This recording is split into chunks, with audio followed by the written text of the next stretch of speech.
이슈토크입니다. 부산에서도 유럽으로 바로 갈 수 있는 길이 열렸습니다. 한국과 핀란드 양국 정상이 부산 헬싱키 직항 노선을 신설하기로 합의한 결과인데요. 하지만 일각에선 이를 두고 특혜를 준 것이라는 비판이 제기돼 논란이 일고 있습니다. 오늘 이슈토크에서는 부산 헬싱키 직항 신설에 따른 쟁점과 과제에 대해서 짚어보겠습니다. 부산발전시민재단 변상준 사무총장, 신공항 교수회의 박영관 공동대표와 함께합니다. 안녕하십니까? 반갑습니다. 네, 반갑습니다. 반갑습니다. 부산 헬싱키 직항 노선이 생겼습니다. 이제 부산에서도 유럽으로 바로 갈 수 있는 길이 생기는 셈인데요. 좀 자세하게 설명을 해주시죠.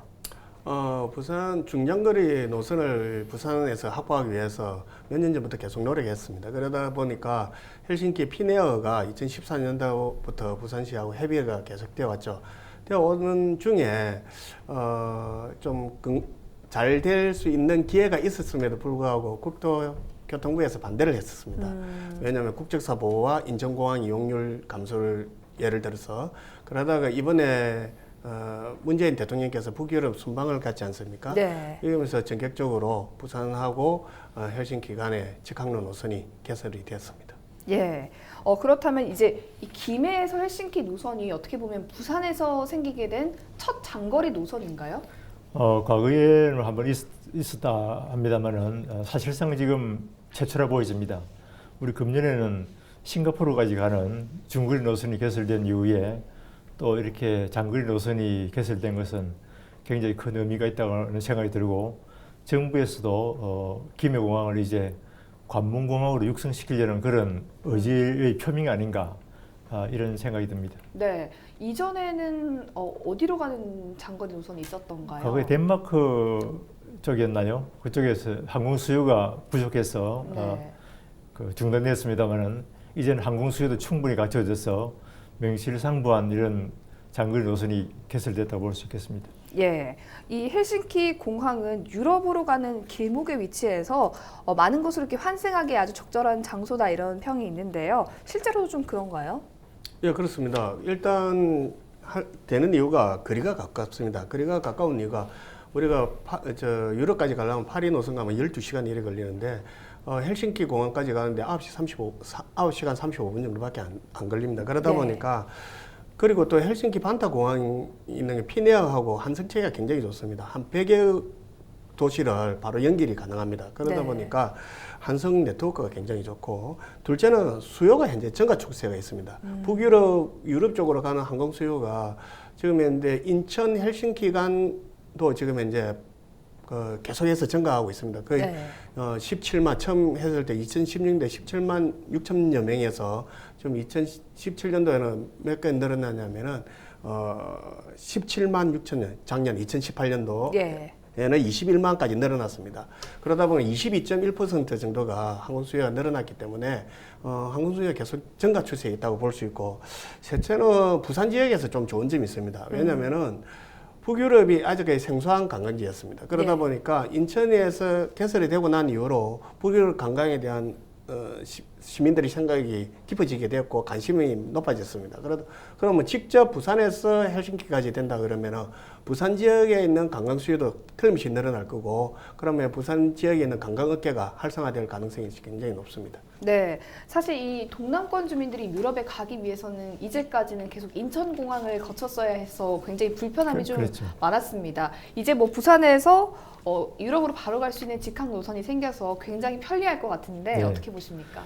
정말 잘된 일이죠. 예를 들어서 우리가 뭐 유럽을 가려 하면 가는데 하루 정도 걸리고 또 돌아올 때도 또 하루 정도 걸려서 여행을 하기 전에 지치고 돌아올 때는 정말 힘든 경험을 하게 됩니다. 예. 이제 우리 부산 시민들은 그렇지 않고 빠르게 이제 갈 수 있어서 비행 시간도 절약될 뿐만 아니라 예를 들어서 서울에서 비행기를 타고 인천공항에서 환승을 한다 하더라도 대기 시간이 한 2시간 정도 더 걸립니다. 네. 그래서 김해공항에서 인천공항을 경유하는 비행기를 탄다 하더라도 2시간 정도 시간이 소요되고 KTX를 탄다 하면 한 4시간 정도 이상이 걸리는 거죠. 네. 또 비행 시간이 잘 맞지 않으면 전날 가야 되는 그런 문제까지도 생깁니다.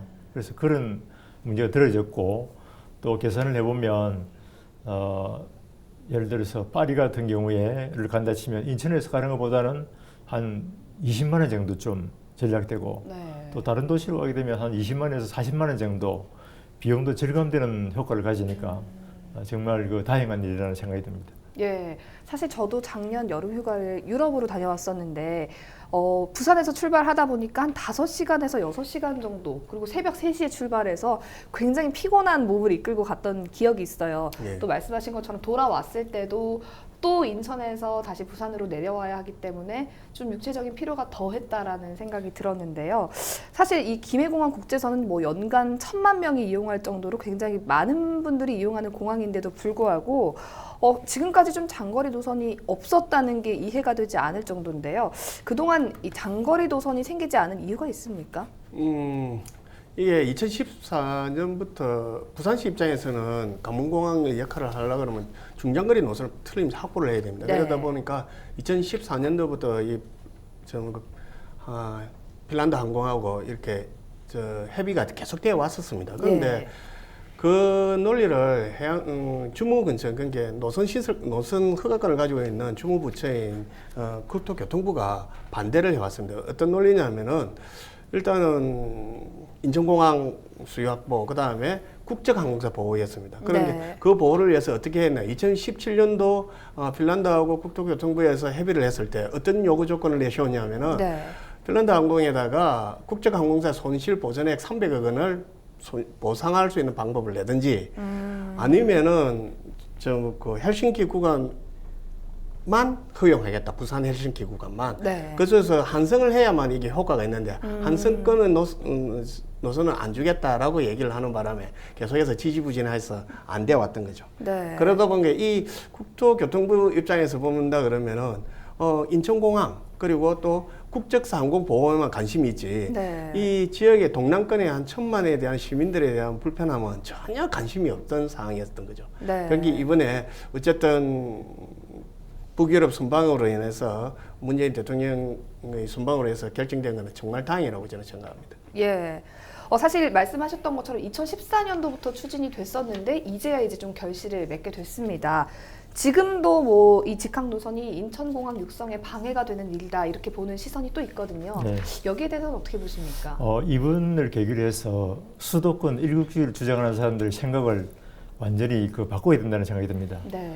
그리고 2016년도에 박근혜 정부에서 이미 김해 신공항을 지정할 때부터 영남권의 관문공항으로 할 것으로 천명을 했습니다. 네. 그 말은 무엇이냐 하면 김해 신공항을 통해서 이제 유럽이나 미국까지 바로 가는 직항 노선을 개설하겠다는 의지를 표명했습니다. 네. 그리고 이미 정부의 정책이 바뀐 거죠.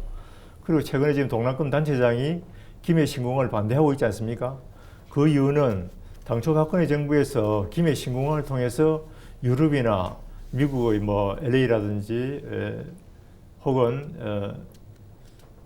뉴욕까지 가는 직항 같은 것을 가능하다 했지만 동남권 단체장이 검토해 본 결과 그것이 불가능하니까 김해 신공항은 안 된다는 얘기를 펴고 있거든요. 네. 그래서 앞으로 우리가 가덕도로 가든지 아니면 김해 신공항을 그대로 하더라도 이제는 유럽과 미국의 직항 노선이 가는 것을 전제로 하기 때문에 이제 수도권 일극주의의 그 생각을 완전히 바꿔야 되고 네. 또 이렇게 인천공항이 그것 때문에 낙후된다든지 하는 발상 자체를 완전히 바꿔야 된다 봅니다.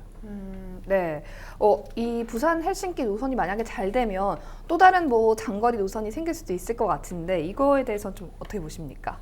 한 세 가지에서 굉장히 큰 의미가 있다고 생각합니다. 첫째는 일단은 동남권의 첫 장거리 노선이 확보됐다는 것이 중요하지만 그 의미를 넘어서 이제 동남권에도 더욱더 중장거리 노선이 더욱더 필요하다는 의미를 현실적으로 발을 한번 디뎠다는 거고 네. 둘째는 2017년도에서 항공공사에서 부산에서 장거리 노선이 필요한 것에 수요조사를 해봤습니다. 수요조사를 해보니까 반드시 이제 중장거리 노선이 필요하다는 학술적인 조사는 나왔는데 네. 그걸 현실적으로 지금 발을 내디딘 거죠. 현실적으로 수요조사가 현실적으로 이루어진 겁니다. 이제 피네어 항공이라는 데서 정말 필요하다. 자기들은 수익이 가능하다라는 거 본 거죠. 그 다음에 셋째는 이제 이 수요가 증명이 되면 다른 이제 장거리 노선들이 이제 계속 개발될 겁니다. 네. 로스앤젤레스도 마찬가지, 하와이도 마찬가지일 거고 두바이도 마찬가지일 거고 자카르타까지 가는 이런 직항 노선들이 개설될 가능성이 굉장히 높아지는 거죠. 그 다음에 가장 중요한 건 이겁니다.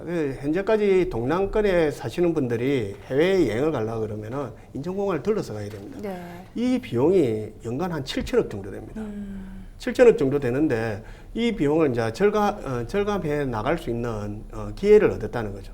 당장 지금 현재 헬싱키 간의 직항로만 하더라도 직접적인 지역민들이 얻는 수익이 약 100억 정도 됩니다. 100억 정도를 절감할 수 있기 때문에 앞으로 계속해서 중장거리 노선이 늘어난다 그러면은 지역민에게 경제적 이득과 시간적 이득을 가져올 수 있는 거죠. 네, 사실 우리 이제 동남권 지역 주민들이 유럽으로 가는 것에 대해서만 저희가 중점적으로 이야기를 나눴는데 사실 이 노선이 신설되면 유럽에 있는 분들 관광객들이 또 역으로 부산으로 바로 올 수 있는 루트도 만들어지는 거거든요. 네, 그렇죠. 그렇게 되면 부산 경제 그리고 비롯해서 동남권 넓게는 호남권까지 굉장히 관광에도 좋은 영향을 미칠 것 같은데 이 부분에 대해서는 어떻게 보십니까? 관광을 가는데 가장 중요한 거는 교통의 편리성입니다. 네. 완전히 관광을 가는데 가기가 힘들어진다 그러면은 일단은 제외 대상이 되는 거죠. 수혜에서. 그렇지만 직항로가 개설됐다. 처음에는 우리 부산의 시민들이나 동남권 시민들이 가겠지만 그쪽에 유럽에 계시는 분들도 오기가 쉬우니까 관광의 새로운 관광자원과 관광객을 갖다가 충분히 수용할 수 있는 계기가 되는 겁니다. 네, 사실 반가운 소식이긴 한데 이 김해공항이 뭐 슬롯도 좀 부족하고 뭐 큰 노선들을 좀 감당하기에는 아직까지 부족한 점이 있다 이렇게 보는 시선들이 있습니다. 이거에 대해서는 어떻게 보세요? 두 가지 점에서 우려가 되는데요. 예. 우선 김해공항이 현재 활주로가 3,200이라서 넉넉하지는 못할 뿐만 아니라 북측 쪽에는 그 착륙이 대단히 어렵습니다. 그래서 보통 우리 김해공항 같은 경우에 한 85% 정도는 북풍이 불기 때문에 네. 북풍이 불 때는 북쪽으로 이륙하는 데는 문제가 없다고 봅니다. 그러나 한 남풍이 한 15% 정도 여름철에 불게 되면 굉장히 위험한 지난번에 중국 민항기가 그 추락한 그런 북측에서 착륙을 해야 되고 네. 또 북측에서는 산악 때문에 높은 고도에서 착륙을 해야 되기 때문에 활주로를 충분히 활용할 수가 없습니다. 그래서 김해공항의 활주로가 짧은 것이 조금 우려돼서 어쩌면 그 이렇게 헬싱키를 간다 할 경우에 날씨가 좋지 않으면 착륙을 못하고 인천공항으로 해양하는 그런 경우도 생길 수 있지 않을까 우려됩니다. 그 다음에 중장거리 노선을 우리가 충분히 확보하려도 현재 김해공항의 용량이 한계에 달했기 때문에 네. 슬롯이 부족하죠. 그런 경우에는 지금 군 공항이기 때문에 군 관제 체제와 협조를 좀 미리 해서 민간 슬롯을 좀 더 확보하는 방안이라든지 또는 뭐 신공항이 건설될 때까지 한시적으로 주민들에게 그 야간 비행 금지 시간 현재 7시간인데 네. 1시간 정도 주음을 뭐 이렇게 양해해 달라든지 그런 방향을 통해서라도 지금 중장거리 노선을 확대할 필요가 있다는 생각이 듭니다. 네. 그래야만 우리가 실은 신공항이 개항될 때 그 수요를 충분히 확보할 수 있다고 봅니다. 예. 결국에는 또 뭐 부산 이 헬싱키 직항 노선이 동남권 관문공항의 필요성에 좀 힘을 실어주게 되는 그런 상황으로 보이는데요. 그렇죠. 대표님께서 어떻게 보십니까? 동남권 관문공항의 필요성에 대해서. 동남권 관문공항의 필요성은 지난 20년 동안 역설되어 왔고 그동안 이제 그 관문공항의 위치를 어떻게 할 것이냐에 초점이 맞춰졌지 관문공항이 필요한다는 데 대해서는 전국적인 공감대가 이루어졌다고 봅니다. 네. 그래서 그 결과 지금 김해 신공항이 만들어졌는데 김해 신공항은 그 많은 그 우려대로 네. 여러 가지 문제점이 있죠. 우선 뭐 소음 때문에 김해시가지가 사실 초토화되게 됩니다. 네. 김해시의 중심부로 새로운 활주로가 나게 돼서 그 김해시의 그 발전이 굉장히 저해될 것으로 보이지고 또 그것은 부산 발전도 저해되기 때문에 바람이 가지 못하다 볼 수 있습니다. 그다음 짧은 활주로. 네. 지금 활주로가 그 신설 활주로도 3,200밖에 안 되기 때문에 유럽이나 북한 그 미국으로 직항하기에는 활주로가 지금 짧다. 네. 그렇게 되고 있고 또 용량도 문제가 되고 있습니다.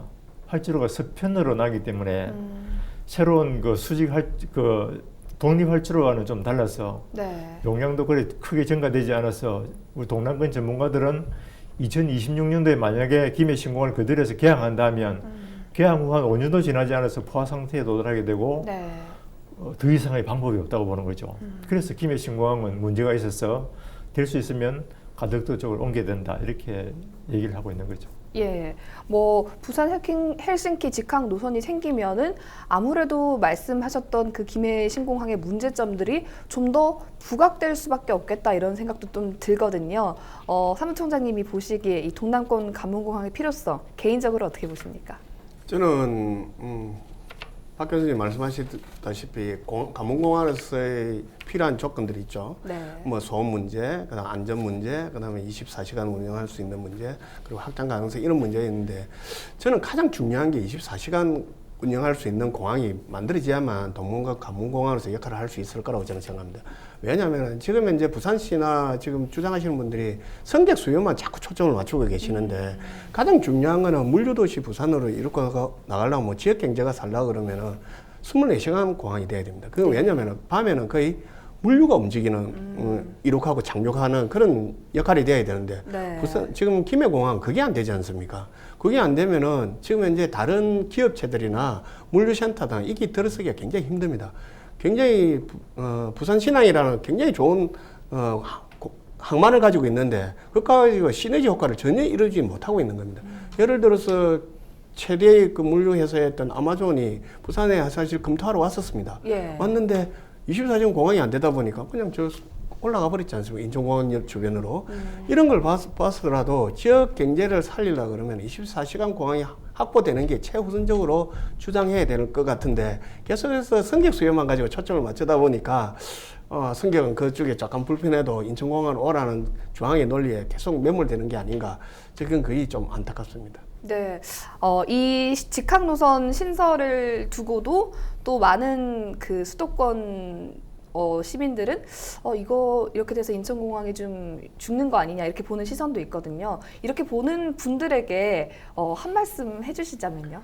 말 그대로 인천공항이 뭐 세계적인 허브공항, 한국의 허브공항이라 하는데 헬싱키 노선 주 3회 운영하는 거로 인해서 타격을 받고 그 허브공항의 유상이 흔들린다 정도 된다 그러면은 네. 그건 허브공항이 아니죠. 그건 허브공항으로서 역할을 할 수 없는 공항입니다. 적어도 경쟁을 통해서 서로 간에 상생할 수 있는 조건을 만들어 나가야지. 그리고 또 한 가지는 왜 좀 그 인천에만 좀 장거리 노선을 유지해야 되느냐. 네. 그러면 지역민에 있는 사람들은 뭐냐. 그럼 지역민에 대한 편리는 우리 대한민국 사람이 아니냐. 이런 생각을 좀 해야 됩니다. 네. 그런 게 오히려 우리가 지금 동양권에서 인천공항 가는 비용이 연간 7천억 정도 소요된다고 했지 않습니까? 그걸 갖다 절감해 줄 수 있는 겁니다. 오히려 더 큰 나라 전체로 본다 그러면은 비용을 절감할 수 있는 그런 공항이 동남권 관문공항이 될 수 있을 거라고 저는 그렇게 생각합니다. 네. 뭐 좀 온도차가 있습니다. 지역과 수도권 네, 간에. 그렇죠. 대표님이 보시기에 왜 부산에 공항이 들어서냐 이렇게 반대하는 시민들을 보면은 좀 지역민들은 억울하고 소외감도 느낄 것 같은데 네. 대표님은 어떻게 보세요? 인천공항은 지금 그 국제선 7천만 명 이상이 지금 그 이용하는 세계 5위의 그 공항입니다. 그리고 앞으로 지금 계속 지속될 수요가 있을 것이고 네. 앞으로 영남권에서 환승하는 수요는 많아야 한 500만 명 정도쯤 되거든요. 네.